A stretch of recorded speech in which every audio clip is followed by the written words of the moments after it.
The wrench slipped from my hands and clattered into the sink as my phone buzzed against the counter.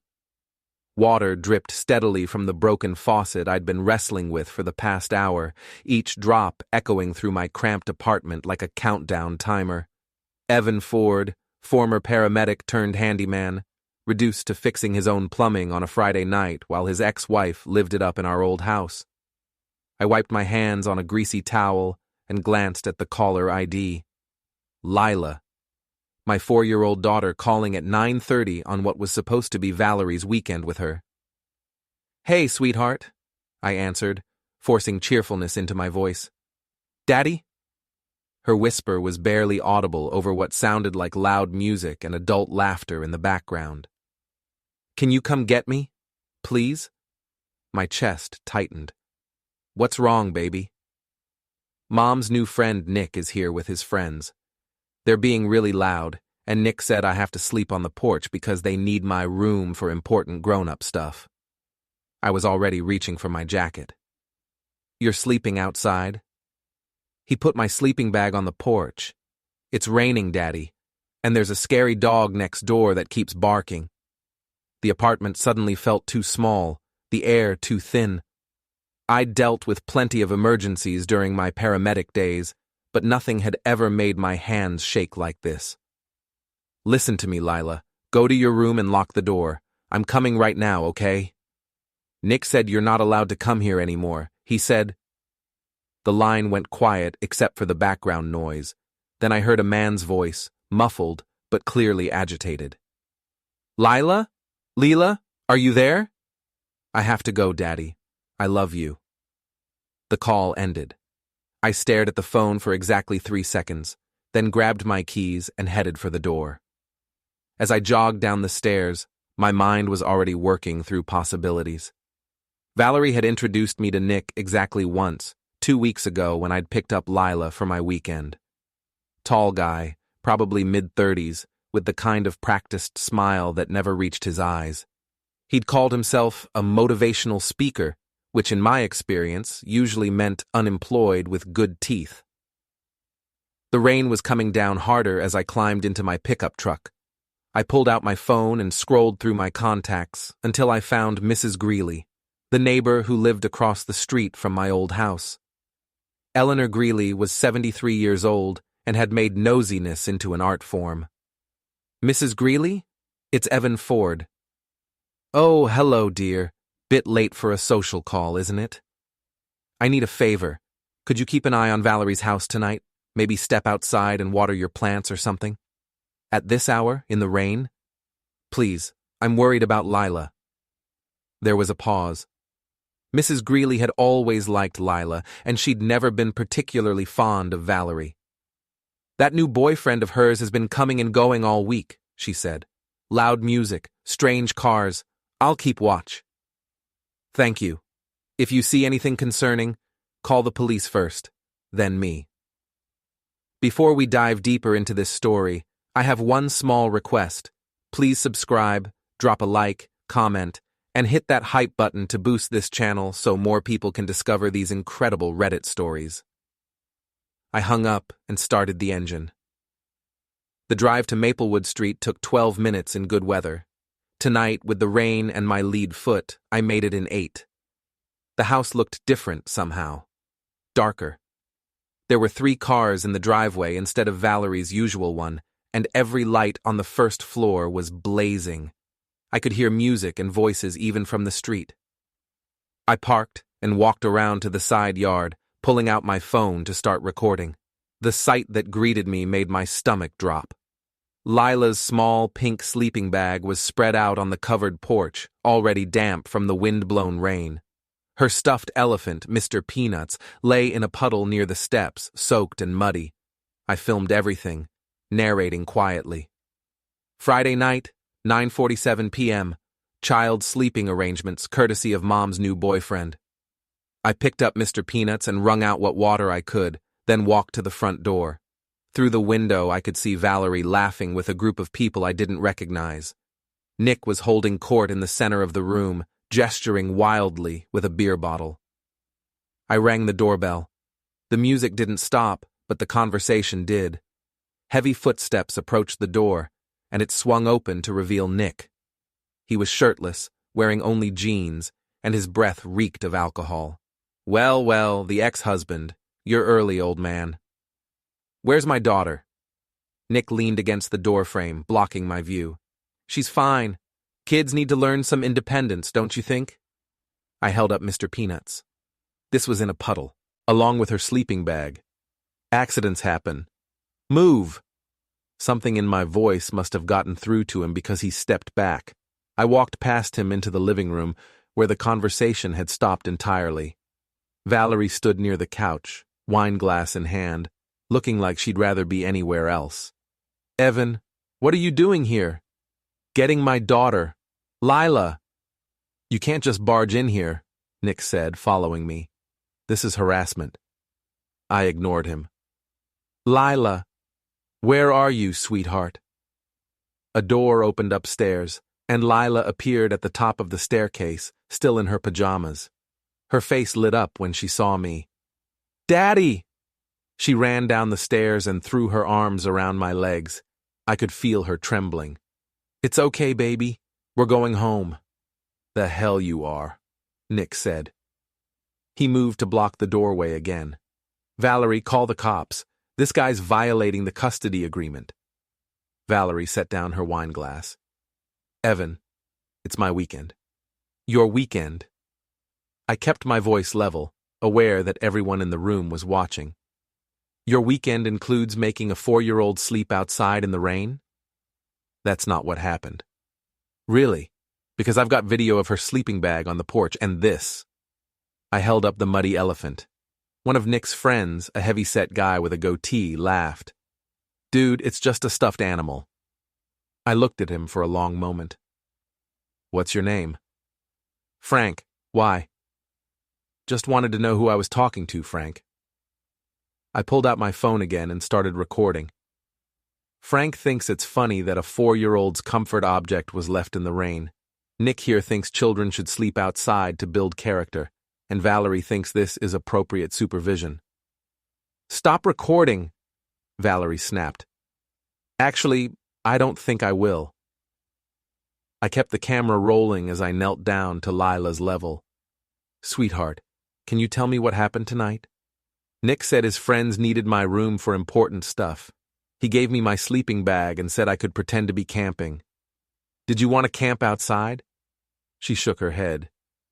It was scary and cold. I stood up, still recording. There you have it.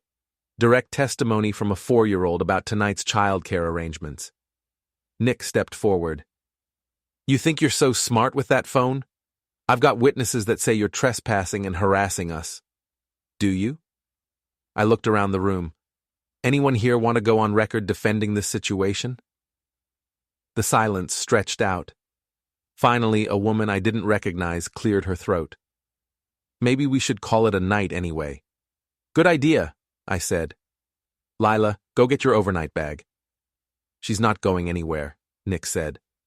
Actually, she is. I stopped recording and put the phone away. Here's what's going to happen. I'm taking my daughter home. Tomorrow, I'm filing for emergency custody modification. And if anyone tries to stop me, I'll be happy to explain to the police why a 4-year-old was sleeping outside while adults partied inside. Nick's face flushed red. You threatening me? Just stating facts. Valerie finally found her voice. Evan, please, we can work this out. We're past that point.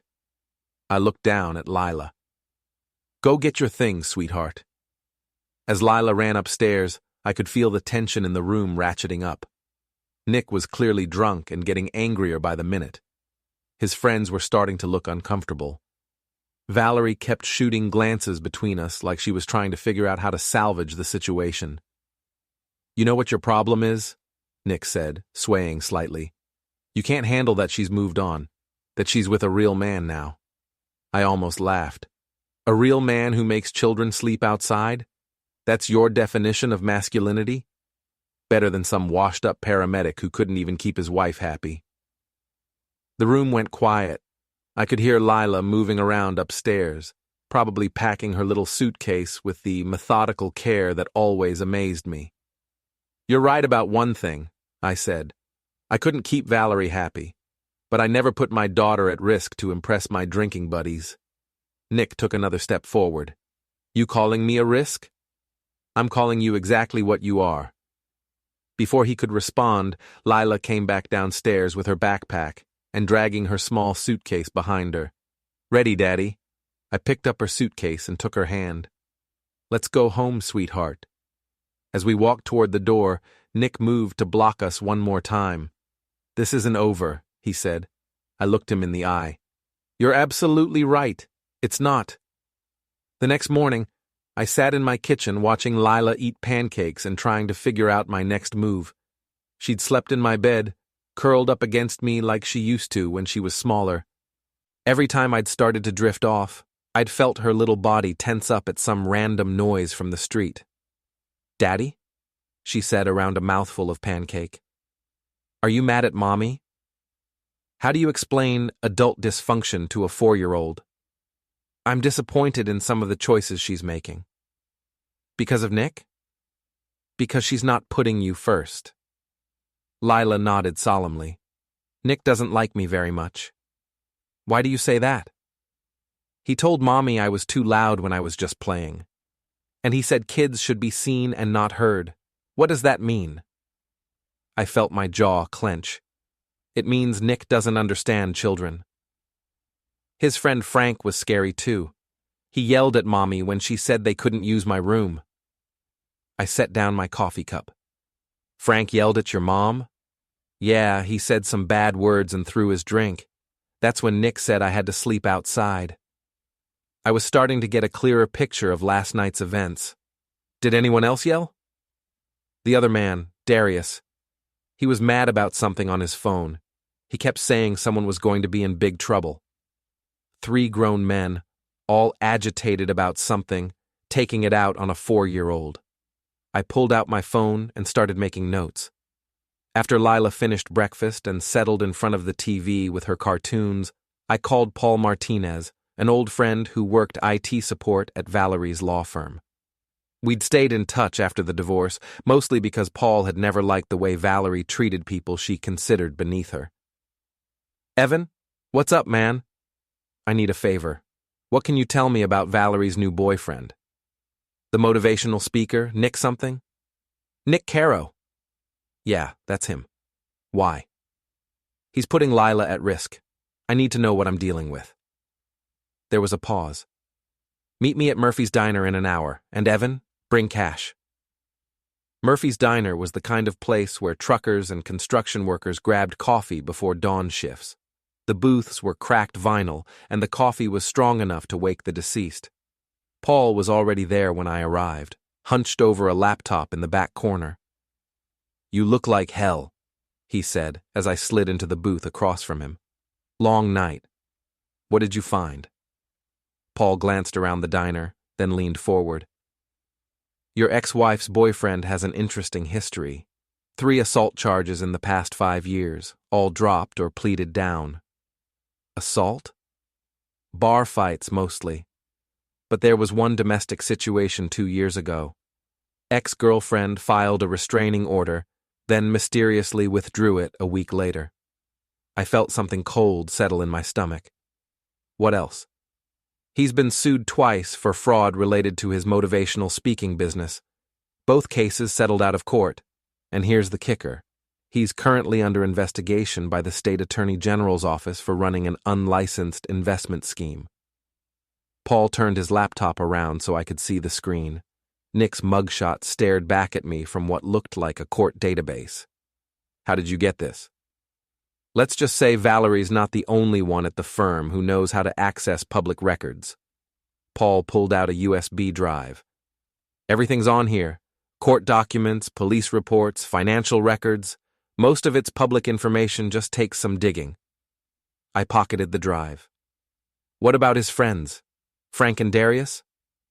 "Frank Kowalski and Darius Webb. Both have records. Frank's got 2 DUIs and a possession charge. Darius did 6 months for check fraud last year." "And Valerie knows all this?" Paul's expression darkened. That's where it gets interesting. She's been covering for him at work. I've seen emails where she vouched for his character to some of the firm's clients. She even used her position to help him set up meetings with potential investors. She's involved in his schemes? Hard to say how deep, but she's definitely not innocent. There are chat logs where they discuss managing the situation with his legal troubles. I stared at Nick's mugshot. Can you get me copies of those chat logs? Already on the drive.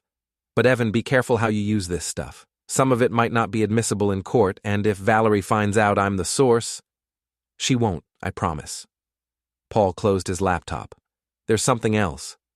Word around the office is that Valerie's been acting strange lately. Paranoid.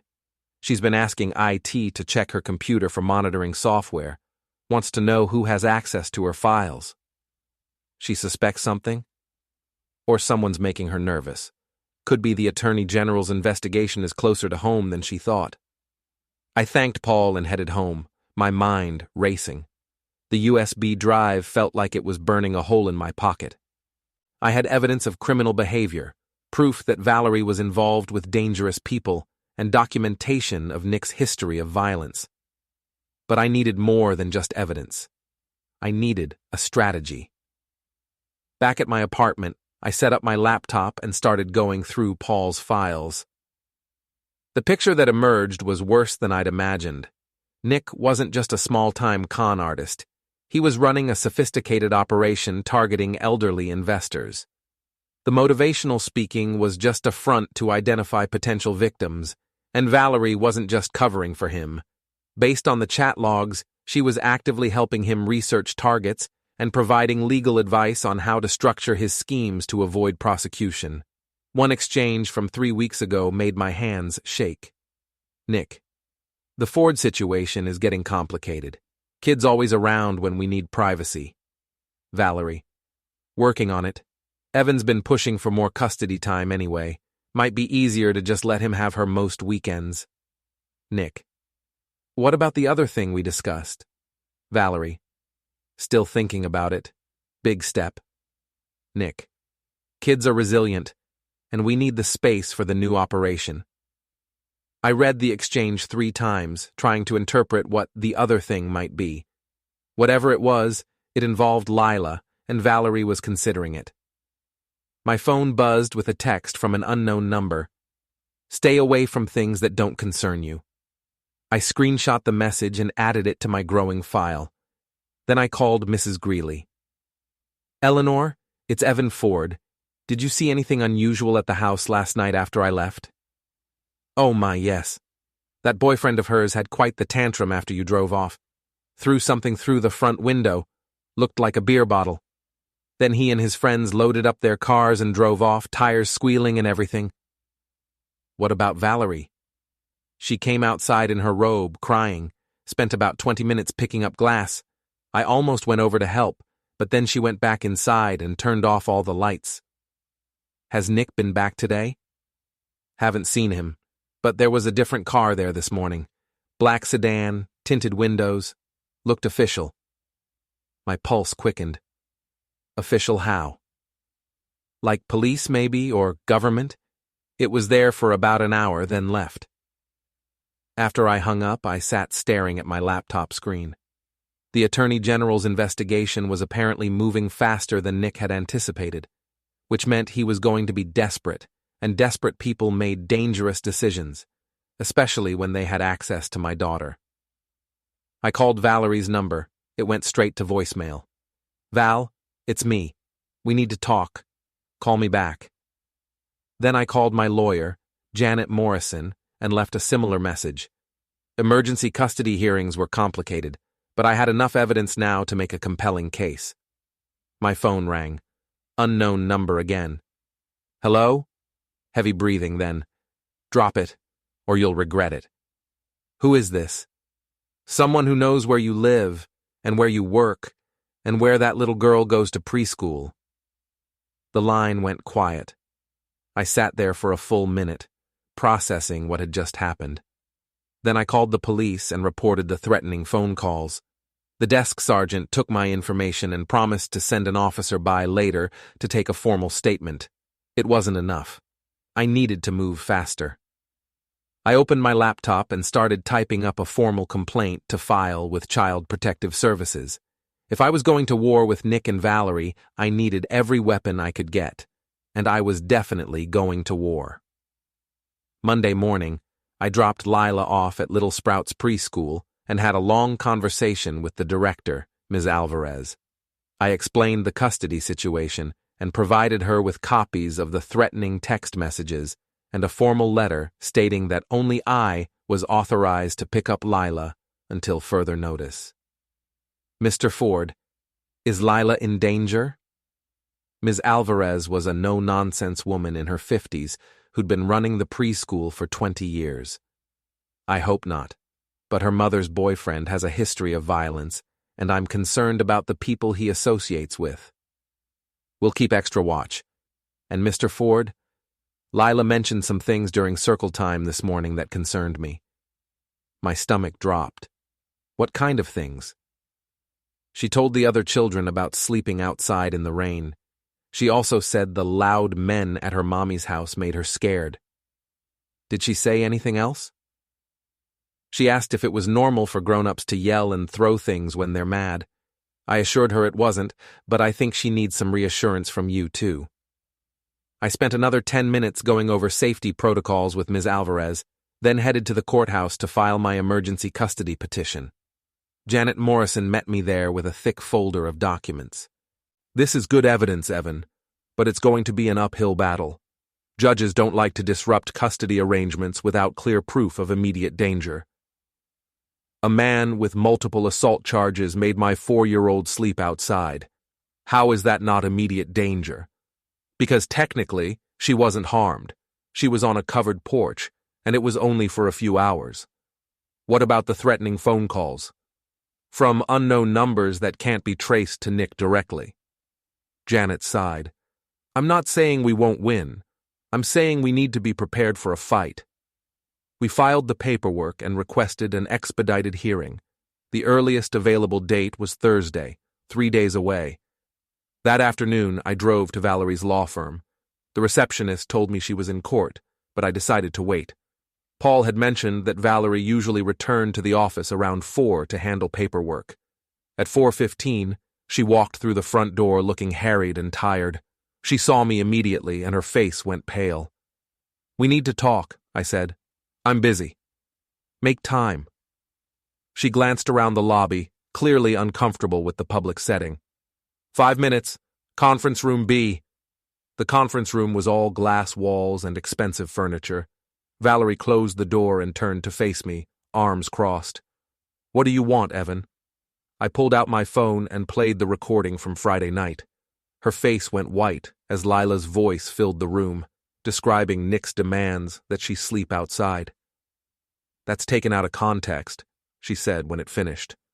Really? What context makes it okay? It was a misunderstanding. Nick didn't realize how young she was. He didn't realize a 4-year-old was 4 years old? Valerie sat down heavily in one of the leather chairs. It's complicated. No, it's not. You chose a man over your daughter. Again. That's not fair. I pulled out printed copies of the chat logs Paul had given me. Let's talk about fair. Kids are resilient. We need the space for the new operation. Ring any bells? Her face went from white to gray. Where did you get those? Does it matter? What matters is that you're planning to push Lila out of her own home to make room for Nick's criminal activities. You don't understand the situation. Then explain it to me. Explain why you're helping a con artist target elderly victims. Explain why you're using your law firm's resources to facilitate fraud. Explain why you think any of this is worth risking our daughter's safety. Valerie stood up abruptly. I don't have to listen to this. Actually, you do. Because on Thursday, I'm going to stand in front of a judge and present all of this evidence. The assault charges, the fraud investigations, the threatening phone calls, the chat logs where you discuss displacing Lila for Nick's business operations. You're bluffing. I pulled out the USB drive and set it on the conference table. Everything's documented. Court records, police reports, financial documents, your own words in black and white. For a moment, she just stared at the drive. Then she reached for it. I wouldn't, I said. That's a copy. The originals are in multiple safe places. What do you want? Full custody of Lila, and Nick out of the picture completely. I can't just... Yes, you can. You choose to prioritize him over her. Make a different choice. Valerie was quiet for a long moment. When she looked up, her eyes were hard. You think you're so righteous. You think you're rescuing her, but you have no idea what you're interfering with. Enlighten me. Nick's business associates don't like complications, and you're becoming a very big complication. Is that a threat? It's a warning. Back off, Evan, for everyone's sake. I stood up and pocketed the USB drive. See you in court on Thursday. As I walked out of the conference room, I could feel Valerie watching me through the glass walls. Her expression was unreadable, but I'd seen that look before. It was the same expression she'd worn when she'd told me she wanted a divorce. She was calculating her next move. I was halfway to my truck when my phone rang. Janet Morrison. Evan, we have a problem. Someone called the court and requested a postponement of Thursday's hearing. Who? Valerie's attorney. Claims she needs more time to review the evidence and prepare a response. Can they do that? Unfortunately, yes. The new hearing date is next Tuesday. I leaned against my truck, processing this development. She's buying time. Probably. But there's nothing we can do about it legally. After I hung up, I sat in the parking lot thinking. Valerie was stalling, which meant she was either preparing a counterattack or giving Nick time to clean up his operations. Either way, it wasn't good news for me. My phone buzzed with a text from another unknown number. Parking lot. Blue truck. We see you. I looked around. The parking lot was mostly empty except for a few scattered cars. No blue truck that I could see. But there was a black sedan parked across the street, engine running. I started my truck and pulled out of the parking lot, keeping an eye on my mirrors. The sedan followed me for 6 blocks, then turned off when I pulled into a busy shopping center. When I got home, I called Mrs. Greeley again. Eleanor, I need another favor. Can you keep an extra close eye on my apartment building tonight? Of course, dear. Is everything all right? Just some complications with the custody situation. If you see any unfamiliar cars or people hanging around, call the police immediately. Should I be worried? I looked out my window at the empty street below. I hope not, but it's better to be safe. That night I barely slept. Every car that drove past, every footstep in the hallway, every creak of the building settling made me tense up. I kept thinking about Valerie's warning. Nick's business associates don't like complications. At 3 a.m. I got up and checked all the locks on my door, then moved a chair in front of it for good measure. Through the window, I could see Mrs. Greeley's house across the street, a single light glowing in her front room. At least someone was watching. Tuesday morning brought news that changed everything. Paul called me at 7 a.m., voice tight with urgency. Turn on Channel 5 now. I fumbled for the remote while Lila ate her cereal. The morning news was running a story about a federal investigation into investment fraud targeting senior citizens. The reporter was standing in front of a downtown office building I recognized. Federal agents raided the offices of Caro Consulting yesterday evening, seizing computers and financial records related to an ongoing investigation into fraudulent investment schemes. The company's owner, Nicholas Caro, was taken into custody for questioning, but has not been formally charged. I turned up the volume. The reporter continued. Sources close to the investigation say Caro may have defrauded elderly investors out of more than $2 million over the past 3 years. Daddy, why are you watching the boring news? Lila asked. Just checking something, sweetheart. I switched back to her cartoons, but my mind was racing. If Nick was in federal custody, that changed the immediate threat level. But it also meant Valerie was probably panicking, and panicked people made unpredictable decisions. My phone rang. Valerie. Did you see the news? Her voice was strained, barely controlled. I saw it. This is your fault. You and whoever gave you those files. My fault that your boyfriend's a criminal. My fault for trusting you to be reasonable about this situation. Reasonable? Valerie, the man was running a multi-million-dollar fraud operation out of our daughter's bedroom. It wasn't like that. Then what was it like? Explain to me how any of this was reasonable. There was a long pause. When she spoke again, her voice was different, harder. The custody hearing is still scheduled for next Tuesday. I suggest you reconsider your position. What's that supposed to mean? It means you're not the only one who can dig up dirt, Evan. You're not the only one with secrets. The line went quiet. I stared at the phone, trying to figure out what she meant. What secrets could I possibly have that would compare to harboring a federal fugitive? An hour later, I found out. Ms. Alvarez called just as I was getting ready to leave for a job site. Mr. Ford, we need to talk. Can you come in this morning? Is Lila okay? She's fine, but someone called this morning asking questions about you, about your background and your fitness as a parent. I felt my stomach drop. What kind of questions? Questions about your employment history, about why you left the paramedic service, about whether you've ever shown signs of instability or substance abuse. Who called? They claimed to be from Child Protective Services, but when I asked for credentials, they hung up. I was already grabbing my keys. I'll be right there. The drive to Little Sprouts took forever, even though it was only 10 minutes. I kept thinking about my last year as a paramedic, the reason I'd left the service. It wasn't something I'd hidden, exactly, but it wasn't something I advertised either. Ms. Alvarez met me in her office, looking concerned. Mr. Ford, I want you to know that whatever someone is trying to imply about you, your behavior with Lila has always been exemplary. Thank you. What exactly did they ask about? They wanted to know if you'd ever seemed emotionally unstable, if you'd ever appeared to be under the influence when dropping off or picking up Lila, if you'd ever made inappropriate comments about your ex-wife or her relationships. And you told them? I told them that you're one of our most responsible parents and that these questions seemed inappropriate. That's when they hung up. I rubbed my temples, feeling a headache building. Ms. Alvarez, there's something you should know about my employment history. You don't need to explain anything to me. Yes, I do, because if someone's digging into my background, they're going to find it eventually. I took a deep breath. 3 years ago, I was involved in an incident while working as a paramedic.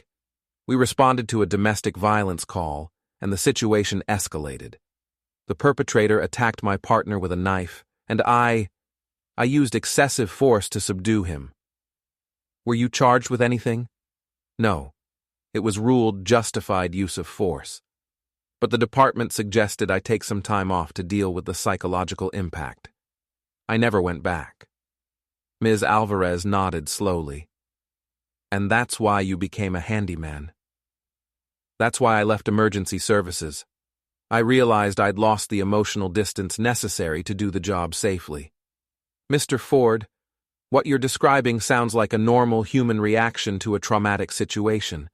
It doesn't make you unfit as a parent. Try explaining that to a judge when it's presented without context. I spent another few minutes with Ms. Alvarez, then went to collect Lila from her classroom. She ran to me with her usual enthusiasm, chattering about the art project they'd worked on that morning. Daddy, I made you a picture of our house. See? That's you fixing the sink, and that's me helping. She held up a crayon drawing that showed 2 stick figures, one tall and one small, standing next to what might have been a kitchen sink. It was perfect. I love it, sweetheart. We'll put it on the refrigerator when we get home. As we walked to the truck, I noticed a familiar black sedan parked across the street, the same one that had followed me yesterday. I buckled Lila into her car seat and pulled out of the parking lot, watching my mirrors. The sedan followed us for several blocks, then pulled alongside us at a red light. The passenger window rolled down, revealing Frank, Nick's friend from Friday night. He looked directly at me and drew his finger across his throat in an unmistakable gesture. The light turned green. Frank's car turned right while I continued straight, but the message was clear. I drove straight to the police station. Detective Ray Sullivan was a heavy-set man in his 50s who looked like he'd seen everything at least twice. He listened to my story with the kind of patient expression cops develop after years of dealing with domestic disputes. "So let me get this straight," he said when I finished. "Your ex-wife's boyfriend, who's currently in federal custody, has friends who are threatening you in connection with a custody dispute." "That's right." "And you have evidence of these threats?" I showed him the text messages and described the incident at the traffic light. He made notes but didn't seem particularly impressed. "Mr. Ford, I understand you're concerned about your daughter's safety, but what you're describing sounds like standard intimidation tactics in a messy divorce situation." "Standard intimidation tactics?" "Unfortunately, yes. People say and do stupid things when custody and money are involved. Unless someone actually threatens you directly or commits a crime, there's not much we can do." "What about the threatening phone calls?" "From untraceable numbers, with no specific threats of violence. It's not enough for criminal charges." I left the police station feeling frustrated and more vulnerable than before. The law enforcement system that was supposed to protect us seemed designed to wait until after something bad happened. That evening, after Lila was asleep, I called Janet Morrison to update her on the day's developments. "They're trying to discredit you," she said after I explained about the calls to the preschool. "It's a common tactic. Make the other parent look unstable or unfit. Will it work? Depends on how they present it. Your incident as a paramedic was 3 years ago and completely justified. But if they spin it as a pattern of violent behavior, they'll try to make me look dangerous. Probably. We need to get ahead of this. I want you to get a psychological evaluation from Dr. Sarah Chen. She specializes in custody cases, and her assessments carry weight with the family court judges." "How long will that take?" "She can see you Thursday if I call in a favor. The evaluation will take about 3 hours." After I hung up, I sat in my kitchen staring at Lila's drawing on the refrigerator. 2 stick figures fixing a sink together. It looked so simple, so normal. I was fighting to keep that normalcy, that simple relationship between a father and daughter. But every day, the fight was getting more complicated and more dangerous.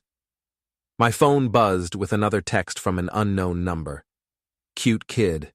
Shame if something happened to her." This time I didn't just screenshot it. I forwarded it to Detective Sullivan, Janet Morrison, and 3 other people, then printed out copies. If they wanted to escalate this situation, I was ready. But I was also scared. Thursday's psychological evaluation with Dr. Chen went better than expected.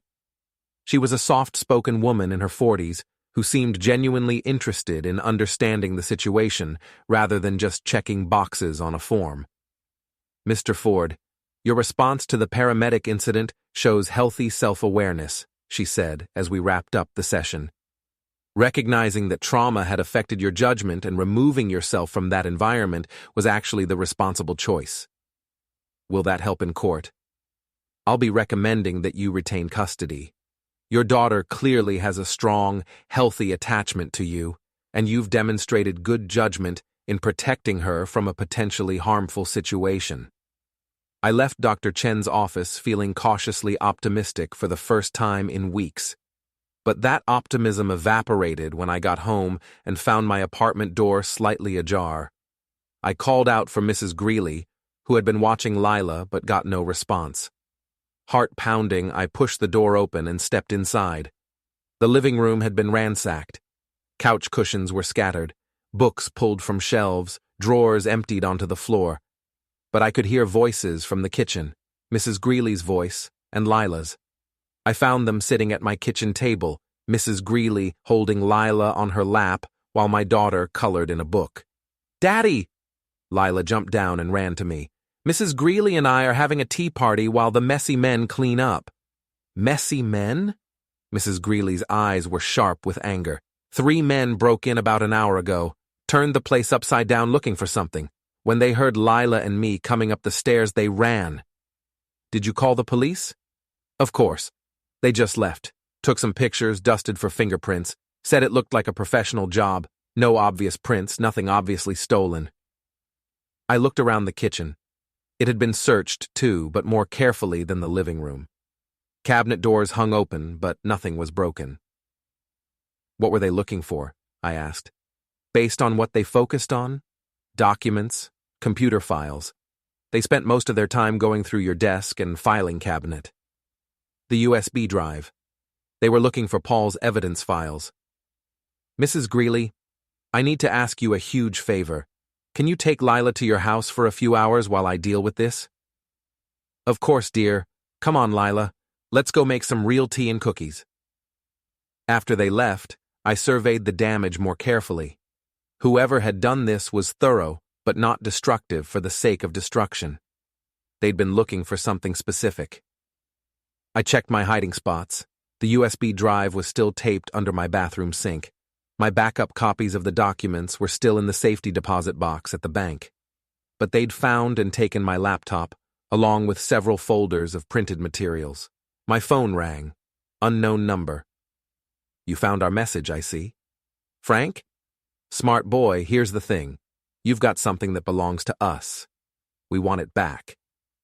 I don't know what you're talking about. The files, genius. The ones your computer guy friend gave you. Nick might be in federal custody, but his business partners are still very interested in protecting their investments. Those are public records. Some of them, others aren't.